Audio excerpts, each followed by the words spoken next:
Welcome to TheoTRADE. Don Kaufman here. Minutes after the cash close on this Wednesday afternoon, Google just released earnings, and yet the underlying is massively unchanged.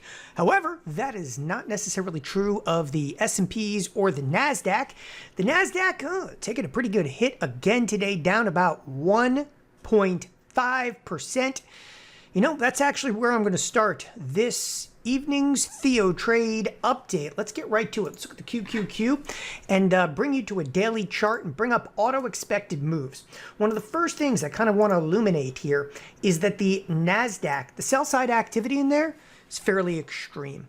And what we're kind of seeing right now is the sell side activity is completely isolated at this point. I mean, it's like they've cordoned off. Sell-side activity only exists, and it only exists in a handful of major tech stocks. But we have, in fact, breached the lower edge of the expected move. So, again, incredibly bearish move inside of the Nasdaq in the last couple of trading sessions. Meanwhile, at the exact same time, look, that's enough to drag down the market. At the exact same time, have you guys looked at the Dow lately? Okay, in terms of Dow, it's actually to the outside, to the upper edge of its expected move, which brings me to the point of this evening's video, what I would term, this is complete and total sector insanity at this point. I mean, can you give me a really good reason right now to go out and to want to buy an underlying like ExxonMobil? I just don't think enough people are looking at this right now. ExxonMobil year to date up over 20%, But wait, let's actually cruise over, for instance, to XLP, which happens to be an ETF, okay, specific to consumer staples. XLP, okay, absolutely parabolic moves. I happen to have a position in here. That position is bearish, okay? Getting run over for like a freight train. I only put the position on yesterday. Nevertheless, I'm still getting run over for like a freight train. But the moves, okay, this reeks of desperation. And that's why I'm kind of calling it like sector insanity right now. Reeks of desperation. Right now, can you really make a good fundamental reason to throw money into home builders? Okay. The last 2 days, okay, to healthcare. All right. I mean, the moves are astounding. Absolutely astounding. The materials sector. Okay. And it's just worth glancing. Like the bottom of my screen here, I just have a couple of the major ETF sectors. And the materials sector, it's XLB, okay? The move is just literally staggering, okay? If you bring it up to auto expected moves, you have to realize we are at, Wednesday, and you're in a 2 standard deviation move inside of the materials sector. I'm going to tell you right now, when I say it like reeks of desperation, this is fund managers just chasing, because you can't even argue at this point, oh, it's option trades. No option trades in here. XLB, okay? XLB doesn't really trade anything. Today, traded 215,000, okay? It's okay. It's a spread. Don't get crazy on me over here. But by the way, this thing did 50 times its normal daily volume in here, but these are products don't even trade. And it wasn't the option volume, okay, that was actually the primary driver over here. Again, everything that you see, KRE, the regional banks, when I say it like reeks of desperation, okay, look at this. Here's another one. All of a sudden, like 200,000 contracts come out of the woodwork in here. Parabolic moves are everywhere. And what I mean by fund managers chasing, okay, where do you go right now? The S&Ps, okay, have started to descend to some degree. Although it's pretty easy to argue, you're only like a day or two removed from, all-time highs. If you're within like 2 or 3% of an all-time high, is it really some sell-side activity? Absolutely not. But products like Nvidia are no longer producing. And what it's causing is capital just to shift.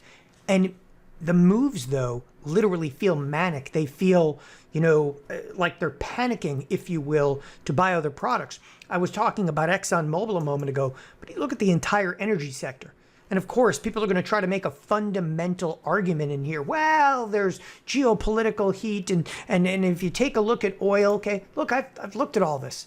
right? I get it, all right? It's still not going to convince me that the financials, okay, are like, you know, a hot sector all of a sudden. Where like Walmart, okay, like Walmart must have the most brilliant people in the world working over there because this thing's actually trading like a tech stock now. Yeah, I'm making fun of Walmart. I don't give a crap. I'm going to take shots at whatever I want to. The moves in here, okay, are desperate. It's insanity. It's sector insanity right now. I mean, you look at something like Starbucks, okay? Recently, nobody wanted to touch this after earnings. The bid back under it today, okay? Again, the rotations are wild. But at the exact same time, tech is so big, okay, that it can't even stave off a loss to the S&Ps, even with this wildly positive advanced decline line. Like, I gotta highlight that for a second because it's one of the things that I just think everybody's kind of missing it. Like, look at the advanced decline line. It's like 70 products up. I look at the S&P 100. Who cares about the S&P 500? 400 of the stocks don't even matter. Even looking at the S&P 100, I could look at the S&P 20, okay, and tell you what the market's going to do. But 70 products out of 100 are literally trading to the upside, but the S&P is down, okay? And again, it's because of this kind of like manic and constant rotation. So two real scenarios I think that have to play out here. And that's really kind of the crux of this evening's video. Two scenarios have to play out here, okay? Obviously, Google, okay? Google's a pretty critical like inflection point for the marketplace. And it's just wild right now. It's ironic, if you will, that Google is completely unchanged. Clearly, they're going to have a conference call, okay? The stock actually has not a huge expected move, okay? But it's got a $21 expected move. And the actual move right now, okay, is just nominal. It's down maybe $8, okay? It's a very, very nominal move. We'll see. Again, this is not going to settle in until tomorrow. But here's the thinking right now, okay? Tech, okay, is probably in some degree of oversold territory. I think everybody can make that argument. So two ways it goes, okay? If tech continues to see sell-side activity, because look, markets, they don't crash and they don't tank from all-time highs, okay? Markets really tank, okay, on selling. And right now, yeah, we are seeing selling. And I'm not saying that tech is going to crash and burn. I'm giving you two scenarios, okay? Tech, if it continues to kind of crash and burn, what it's going to do, it's going to implode the advanced decline line. What it's going to do is it's eventually just going to overwhelm the market and cause, okay, what we term kind of systematic risk. What that basically means is the dominoes, okay, in here are all going to fall. It's going to kick into high gear, and we're going to see literally, okay, all the sectors that are being rotated into, they're going to hammer them, all right? That is scenario number one, where tech continues to dive, okay, and decimates the advanced decline line. Scenario number two, tech, okay, heavily oversold, has a bounce, and they start to hammer, okay, the outside sectors, stocks like Costco. Like, holy crap, this must have like, you know, a cure for something because everybody's buying it. I mean, people not look at this crap, okay? Look at it, okay? Absolutely spectacular moves, all right? Year-to-date basis, yeah, 14, 15%. These are entire year returns that are being done in like literal days, okay? Because again, nowhere to run to, nowhere to hide. So sectors like consumer staples should get annihilated, okay, in either of those scenarios, okay? Like literally, like I can't come up with a great scenario over here. Oh, tech maybe rallies, okay? But if tech rallies, what do you think they're going to do to consumer staples? They're going to realize like, oh yeah, it's a pile of crap, okay? Turns out that Walmart is not a tech stock. Welcome to Walmart. Turns out that the materials sector isn't really the hottest thing going out there, even though it's up, you know, 12.5%. Or for example, you know, XLI, which are the industrials, okay? They're flying. Absolutely flying, okay? There's continued manic moves in here. And I think that the marketplace right now is one of those two scenarios. Now, okay, a little bit of a bigger picture for you guys. Something I've been talking about just nonstop on the weekend updates, okay, are levels. I'm talking about levels. Go to futures, just for contract changes, hit apply, hit OK. The level that I continually define, okay, is right here 69.50, 68.50, okay? We're going to come across the entire screen with it. Take a look, because I keep saying if you're going to break below 69.50, then we're going to cycle right down to 68.50. And we've done that, okay?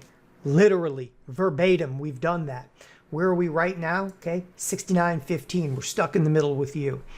This, okay, and I want to remind everybody, this is where trade gets very, very dangerous. Got Thursday and Friday left on the week. Let's actually consult where you are in the SPX, the mother of all products. And the reason I want to give a little bit of a consultation to where you are inside of the SPX, because I just showed you, right dead smack in the middle of the trading range, okay? Look over the next 2 trading sessions, still an $85 expected move. So, I mean, roughly what am I saying? Okay, just for tomorrow, there's almost a $60 expected move.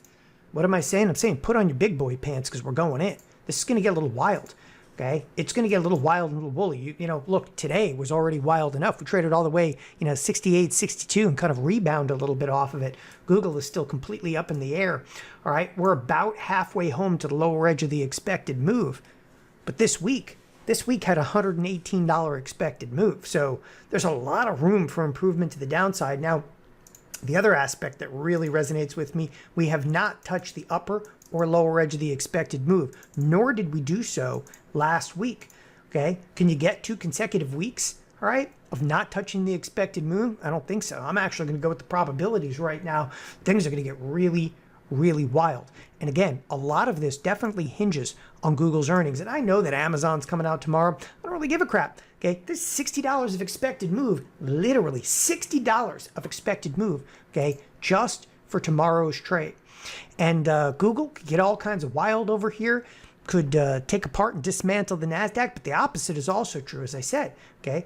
Don't be surprised necessarily if Nasdaq is in wildly oversold turf, okay, and you see a rebound in the Nasdaq, and they start hammering other sectors, start hammering stuff like Apple. I mean, is it not enough of a move? Apple traded from 278, okay, to 276 in minutes into the cash close. Volatility, okay, it's everywhere in this marketplace. Okay, you can see it, you can taste it, you can touch it right now. But it's the sector insanity, okay, that we got to keep an eye on.